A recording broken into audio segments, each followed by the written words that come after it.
Və sonuncu şeyx buyurur ki, və axiran İzə mənnəllahu aleykə bişşəfə fəhmədhu və şükruhu. Son olaraq şeyx buyurur ki, əgər Allah sənə lütf edib şəfa veribsə, onda Allaha həmd et, şükr et ki. Və aləm ənə sihhə min əcəllil ni'am və əzamihə. Və bilginən ki, sağlamlıq nemətlərin ən üstünü, ən ucası, ən əzəmətli olanıdır sağlamlıq neməti. وَاغْتَنِمْ سِحَّتِكَ قَبْلَ سَقَمِكَ.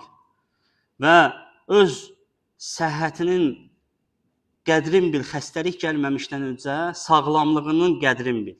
Şeyx buyurur ki, xəstəlik gəlməmişdən öncə sağlamlığın qədrin bil. وَفِرَائِكَ قَبْلَ شُغْلُكَ. Və səni məşğul edən işlər gəlməmişdən öncə də boş vaxtının qədrin bilginə. Gözəl nəsihətdir. Görürsünüz, xəstəlik gəldi.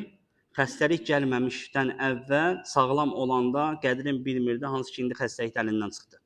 Müsibət də əlindən çıxdı. Artıq edə bilmir o xeyir əməlləri. وَاسْتِعْمَالِهَا فِي تَعَاتِ اللّٰهِ تَعَالَى. Və sağlamlığını da, boş vaxtını da Allaha itaətdə sərf et. Və burada tamamladıq biz risaləni. Allah Subhanahu wa Ta'aladan da bu xeyir, bu müvəffəqiyyət. Allahdan istəyirəm ki, Allah Subhanahu wa Ta'ala eşidib faydalananlardan etsin və nə xətamız olsa öz nəfsimizdəndir. Allahdan bağışlanma istəyirik. Və axir dəvana enilhamdülillahi rabbil aləmin.